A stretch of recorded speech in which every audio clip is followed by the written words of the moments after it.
Assalamualaikum class. Today our topic of discussion is how does the DNA of chromosomes work. Previous lecture में जिस तरह हमने पढ़ा कि डीएनए जो है ये हेरिडिटी मटेरियल्स होते हैं। डीएनए के पास जेनेटिक इंफॉर्मेशन होती है या हम कह सकते हैं इसके पास हेरिडिटी इंफॉर्मेशन होती हैं जो पेरेंट्स से ऑफस्प्रिंग्स में ट्रांसफर होती हैं।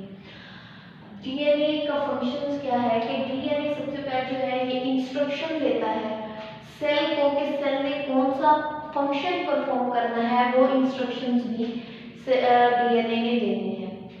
नेक्स्ट डीएनए का जो फंक्शन है ये इंस्ट्रक्शन देता है स्पेसिफिक प्रोटीन की सिंथेसिस के लिए, ठीक है, कि कौन सी प्रोटीन सिंथेसाइज होनी है। वो सारी की सारी प्रोटीन्स देखिए अमाइनो एसिड से मिलकर बनती हैं। अब जब डिफरेंट अमाइनो एसिड्स कंबाइन होते हैं तो प्रोटीन्स बनती हैं। अब अमाइनो एसिड की सीक्वेंस क्या है, किस सीक्वेंस में अमाइनो एसिड्स कंबाइन होकर प्रोटीन बनाएंगे, वो सारी की सारी इंफॉर्मेशन किसके पास होती है, डीएनए के पास होती है। ये इंस्ट्रक्शंस कौन देता है, हमें डीएनए देता है। अब स्पेसिफिक प्रोटीन्स जो है इनमें से कुछ प्रोटीन्स जो होती हैं वो स्ट्रक्चरल प्रोटीन्स होती हैं, ठीक है, कुछ प्रोटीन में स्ट्रक्चरल प्रोटीन्स होती हैं।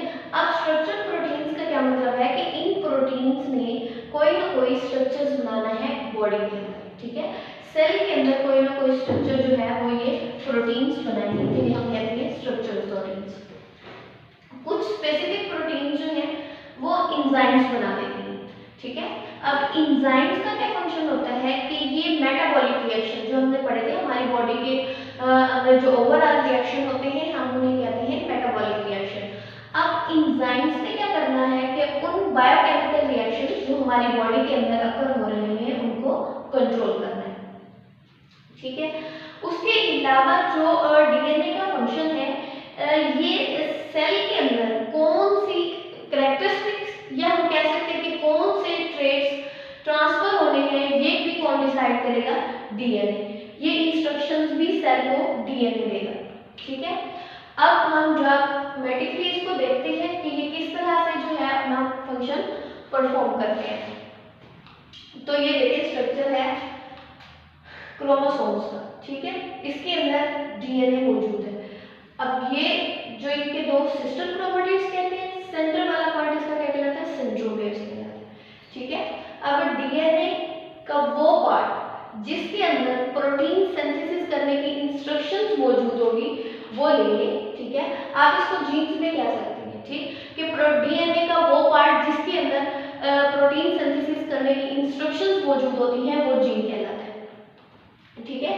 तो अब ये जो डीएनए है ये जीन है, इसने क्या करना है कि अपना मैसेज मैसेंजर आरएनए को देना है।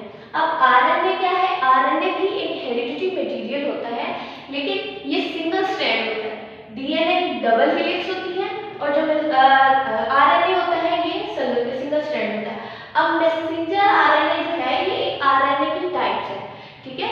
इस मैसेंजर आरएनए जो है मैसेज कन्वे करना है।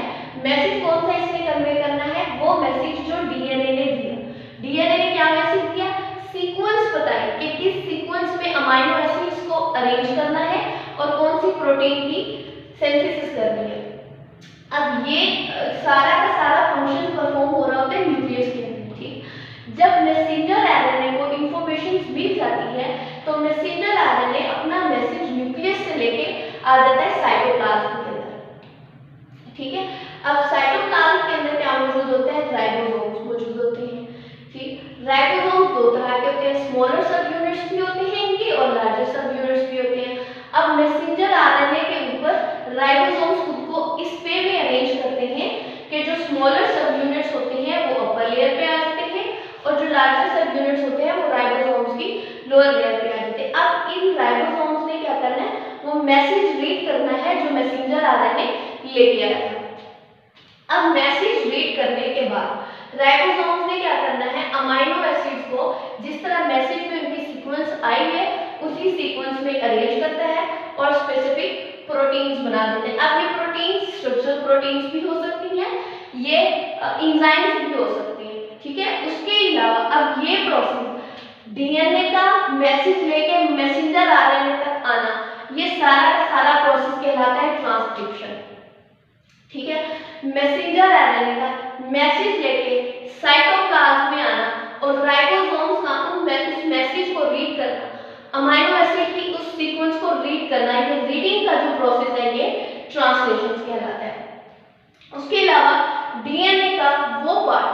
जिसके पास प्रोटीन सिंथेसिस करने की इंस्ट्रक्शंस मौजूद होती हैं वो जीन्स कहलाता है।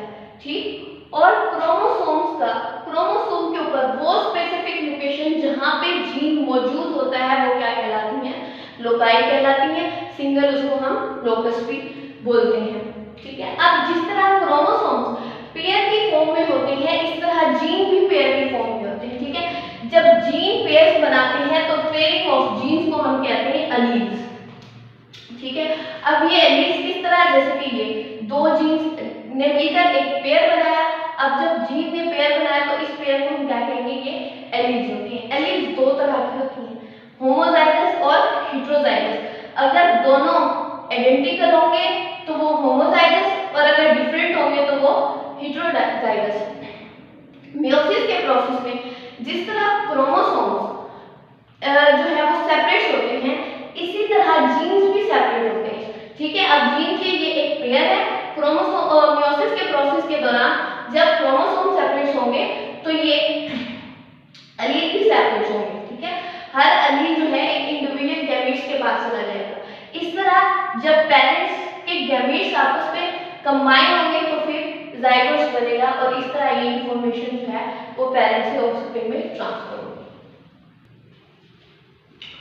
और next topic is genotype and it's type.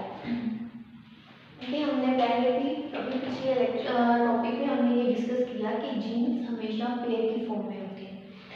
Jeans pair की फॉर्म में होती हैं तो जीन जो पेयर्स बनाते हैं इनके पेयरिंग ऑफ जीन्स को फिर हम कहते हैं alleles. Specific combination of genes is a genotype. जब जीन्स कंबाइन होते हैं तो उस प्रोसेस को हम क्या कहते हैं कि ये जीनोटाइप है। जीन के कंबाइन होना या जीन्स की जो कॉम्बिनेशन है, या आप कह सकते हैं कि जीन्स का कंबाइन होकर एलील्स बनाने का जो प्रोसेस है वो क्या कहलाता है, जीनोटाइप्स कहलाता है। अब जीनोटाइप्स दो तरह की होती हैं, homozygous and heterozygous. Homozygous genotypes की वो टाइप है जिनके अंदर जीन पेयर जो है उनके कंटेन आइडेंटिकल एलील्स। ठीक है, कि जीन के पेयर्स में जो एलील्स होते हैं वो आइडेंटिकल होते हैं लाइक दिस। और हेटेरोजाइगस जीनोटाइप की वो टाइप्स होती है जिसके अंदर जो जीन पेयर होते हैं contain different allele like this. ठीक है, कि एक इसमें कैपिटल है और एक स्मॉल है, जबकि होमोजाइगस में या तो दोनों कैपिटल्स होंगे या फिर दोनों ही स्मॉल लेटर्स में होंगे। अब हेटेरोजाइगस की कंडीशन में ये होता है कि जो एक एलील होता है वो दूसरे एलील के एक्सप्रेशंस को प्रिवेंट कर देता है। ये कह सकते हैं कि एक एलील जो है वो दूसरे एलील के ऊपर ओवरकम हो जाता है। ठीक है, तो वो एलील जो प्रिवेंट करता है एक्सप्रेशन ऑफ अदर को, उसे कहते हैं हम डोमिनेंट एलील। ठीक है, और इसको रिप्रेजेंट किया जाता है हमेशा कैपिटल लेटर के अंदर, जैसे कि इसमें आप कह सकते हैं कि ये डोमिनेंट एलील है। ठीक है, कि वो एलील जो दूसरे एलील के एक्सप्रेशन को मार्क आउट कर दे या उसको प्रिवेंट कर दे वो कहलाता है डोमिनेंट एलील, और इसे हमेशा हम रिप्रेजेंट करते हैं कैपिटल लेटर से। ठीक है, दूसरी तरफ वो एलील जो अपना एक्सप्रेशन शो नहीं कर पाता डोमिनेंट एलील की वजह से, उसे हम कहते हैं रिसेसिव। ठीक है, वो रिसेसिव एलील होते हैं और ये रिप्रेजेंट किया जाती है स्मॉल लेटर से। अब इसकी एग्जांपल दी गई है एल्बिनिज्म। ये एक इनहेरिटेड डिजीज होती है, जैसे कि नॉर्मल बॉडी के अंदर पिगमेंटेशंस होती है, डिफरेंट टाइप्स के पिगमेंट बनते हैं, लेकिन वो पेशेंट जिसको एल्बिनिज्म डिजीज होती है उसकी बॉडी पिगमेंट्स नहीं बना रही होती। अब वो पिगमेंट्स क्यों नहीं बन रहे होते, वो एक इनहेरिटेड डिजीज है। जीन हमेशा लेकिन पेयर की फॉर्म में हमने कहा मौजूद होते हैं। यहाँ पे हमने क्रॉस कराया है कि जीन्स पेयर की फॉर्म में है, इन दो पेयर्स का हमने आपस में क्रॉस कराया। जब ये एक कैपिटल यानी डोमिनेंट ने इसके साथ क्रॉस किया तो दोनों डोमिनेंट बने, जब इस डोमिनेंट ने इसके साथ किया तो एक डोमिनेंट एक रिसेसिव। इसी तरह इसमें भी एक डोमिनेंट और एक रिसेसिव बना, लेकिन इस वाले स्टेज पे दोनों के दोनों एलील्स क्या थे, रिसेसिव थे।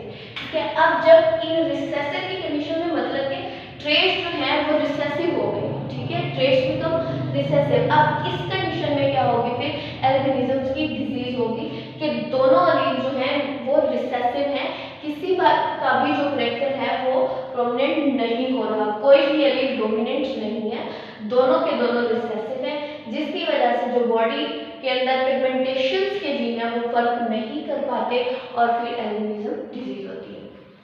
ठीक है, ओवरऑल आज हमने जो पढ़ा कि डीएनए के अंदर जो क्रोमोसोम्स होते हैं वो किस तरह वर्क करते हैं, ठीक है, और उसके अलावा जो जीनोटाइप्स और उसकी टाइप्स को स्टडी किया। इंशाल्लाह नेक्स्ट क्लास में मुलाकात होगी।